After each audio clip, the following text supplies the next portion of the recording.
오늘은 부동산 현장에서 자주 발생하고 있는 부동산 이중매매에 대하여 이중매매란 어떤 것이고 이에 따른 민사책임과 형사책임은 어떤 것인지 그리고 이중매매를 방지하기 위한 특약과 체크할 사항을 확실히 알아보는 시간을 갖겠습니다. 현업에서 일하시는 개업공인중개사님들과 부동산에 관심 있는 빌딩 토지 주택 소유자분에게 도움이 되셨으면 합니다. 살펴볼 순서는 내용이 길어지므로 먼저 파트 1과 파트 2로 나누어서 오늘은 파트 2를 시작하겠습니다. 1. 부동산의 이중매매란 어떤 것인지 2. 제1매수인으로부터 계약금만 지급한 상태에서의 상황 정리 3. 제1매수인으로부터 중도금까지 받은 경우에서의 상황 정리 4. 제2매수인이 적극가담함으로써 이중매매가 된 경우 민사책임과 형사책임 문제 5. 부동산 위에 제2매수인의 적극 가담으로 이중매매된 것을 다시 되팔았을 때 효력이 있는 것인지 등을 살펴보고 파트 2에서는 6. 이중매매를 방지하기 위한 특약 5가지 7. 이중매매를 방지하기 위하여 체크할 사항 5가지 8점 부동산 이중매매가 확인되었을 때 제1매수인이 민사적으로 그리고 형사적으로 취할 조치는 등에 대하여 살펴보는 시간을 갖도록 하겠습니다.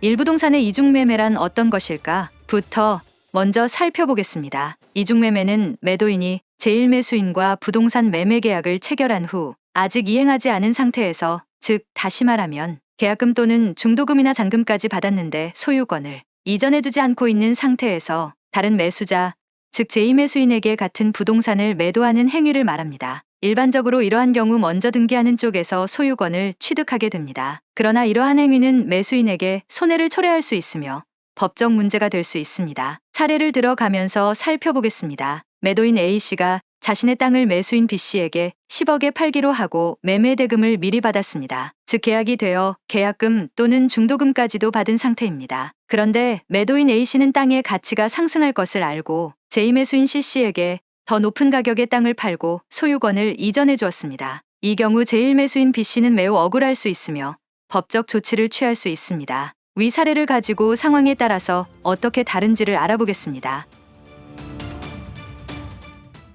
이 제1매수인으로부터 계약금만 받은 상태에서의 이중매매, 매도인이 제1매수인으로부터 계약금만 받은 상태이고 아직 중도금은 받지 않은 상태에서 제2매수인에게 매매 계약을 체결하여 이중매매가 되었다면 이 경우 이중매매이기는 하지만 특별한 약정이 없다면 민법 제565조에 의하여 매도자 A씨는 계약금의 배액을 해약금으로 제1매수자에게 지급하면 끝이 납니다. 민법 565조를 보겠습니다. 제565조 계약금 매매의 당사자 일방이 계약 당시에 금전 기타 물건을 계약금, 보증금 등의 명목으로 상대방에게 교부한 때에는 당사자 간에 다른 약정이 없는 한 당사자의 일방이 이행에 착수할 때까지 교부자는 이를 포기하고 수령자는 그 배액을 상환하여 매매 계약을 해제할 수 있다.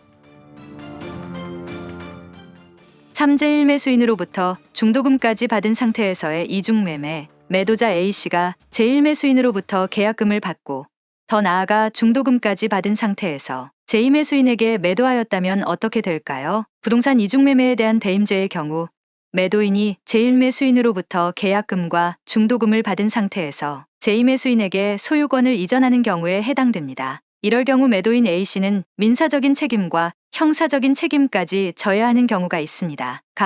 이중매매에 대한 민사책임. 매도인이 계약 부동산을 제3자에 처분함으로써 즉 제2매수인에게 등기가 넘어갔으므로 먼저 등기가 넘어간 제2매수인이 부동산을 취득하게 되므로 제1매수인은 부동산을 취득할 수 없게 되기 때문에 민법 546조에 의해 계약을 해제할 수 있습니다. 즉 계약이 없었던 원래 상태로 돌아감으로써 매수인은 기존에 지급한 계약금, 중도금을 돌려받는 것으로 동시에 추가 손해가 있다면 민법 390조에 의해 손해배상을 청구할 수 있습니다. 콘텐츠가 마음에 드시면 구독, 좋아요, 공유 부탁드립니다. 참고로 민법 제546조와 민법 제390조를 살펴보겠습니다. 제546조 이행불능과 해제, 채무자의 책임 있는 사유로 이행이 불능하게 된 때에는 채권자는 계약을 해제할 수 있다. 제390조 채무불이행과 손해배상 채무자가 채무의 내용에 좋은 이행을 하지 아니한 때에는 채권자는 손해배상을 청구할 수 있다. 그러나 채무자의 고의나 과실 없이 이행할 수 없게 된 때에는 그러하지 아니하다. 라고 하였습니다.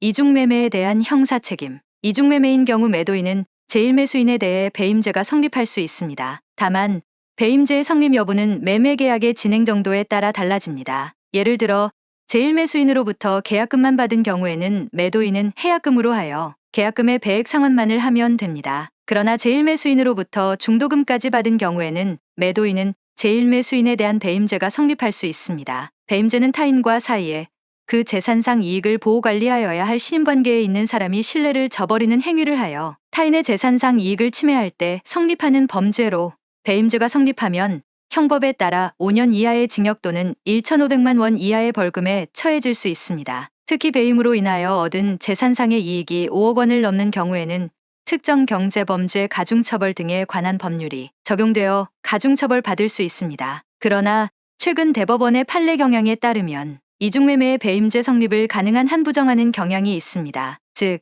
대법원은 이중매매를 더 이상 형사적 처벌의 문제로 다루지 않고 당사자 간의 민사소송으로 해결해야 한다는 이념을 가지고 있습니다.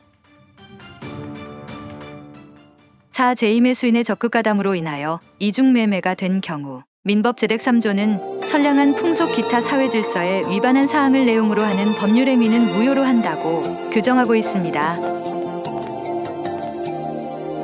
이 규정에 따르면 부동산 이중매매에서 제2매수인이 제1매수인과의 계약 사실을 알면서도 매도인과 짜고 매도인의 배임행위에 적극 가담한 경우 그 매매계약은 무효가 될 수 있습니다. 이러한 적극 가담은 제2매수인이 제1매매 사실을 알고 있는 것만으로는 부족하며 적어도 그 매도 사실을 알고도 매도를 요청하여 계약에 이르는 정도가 되어야 합니다. 이 경우 제2매매가 무효라면 제1매수인은 매도인에 대해 채무불이행 책임을 물어 계약 해제, 즉 원상회복 청구를 할 수 있고 손해배상 청구도 할 수 있습니다. 여기서 원상복구라는 것은 금전적으로 지급한 것은 도로 돌려받는 것을 말합니다. 부동산의 이중매매가 발생했을 때에는 제1매수인이 아직 소유권자가 아니므로 직접 제2매수인에게 소유권 이전 등기 말소를 청구할 수는 없습니다. 대신 제1매수인은 매도인을 대위하여 소유권 이전 등기 말소 청구를 할 수 있습니다. 이는 원인무효 등기의 말소 등기를 청구하는 소유권 이전 등기 말소 청구 소송에서 이를 제기하는 제1매수인은 제2매수인의 소유권 대한 말소를 청구할 수 있는 권한이 있고 상대방이 소유권 이전 등기를 격려하였으므로 등기의 원인무효 사실을 주장 및 입증하여야 합니다. 그러나 이러한 사항은 구체적인 사례에 따라 다르게 적용될 수 있으므로 법률 전문가의 조언을 받는 것이 좋습니다. 5. 부동산 위에 제2매수인의 적극 가담으로 이중매매된 것을 다시 되팔았을 때 제3자의 등기 이전은 효력이 있는 것인지 부동산의 이중매매에서 제2매수자가 배임행위에 적극 가담하여 소유권 이전 등기가 된 것을 다시 제3자에게 매도하여 제3자에게 소유권 등기가 격려된 경우라면 제3자는 이 사실을 알고 취득하였던 또는 이 사실을 모르고 취득하였던 제3자에게 넘어간 소유권 이전 등기의 효력도 무효가 됩니다. 그 이유는 그의 터잡은 선의의 전득자 명의의 소유권 이전 등기의 효력도 무효가 됩니다. 이는 이중매매 계약이 반사회적 법률행위에 해당하여 절대적으로 무효이기 때문입니다. 따라서 제2매수인으로부터 그 부동산을 다시 매수하여 제3자에게 등기가 이전되었다 하더라도 제3자는 설사 제2매수인이 당해 부동산의 소유권을 유효하게 취득한 것으로 믿었더라도 이중매매 계약이 유효하다고 주장할 수 없습니다. 부동산 현장에서 정말 주의 깊게 살펴야 할 사항입니다.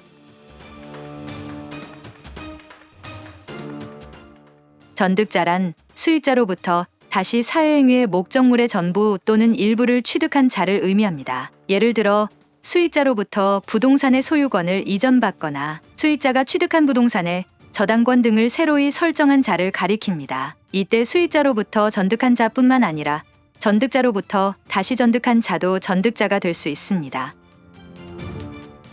다음 시간에는 6. 이중매매를 방지하기 위한 특약 5가지, 7. 이중매매를 방지하기 위하여 체크할 사항 5가지, 8점 부동산 이중매매가 확인되었을 때 제1매수인이 민사적으로 그리고 형사적으로 취할 조치는 어떠한 것이 있는지 살펴보는 시간을 갖도록 하겠습니다. 영상이 마음에 드셨다면 구독, 좋아요, 공유 부탁드립니다.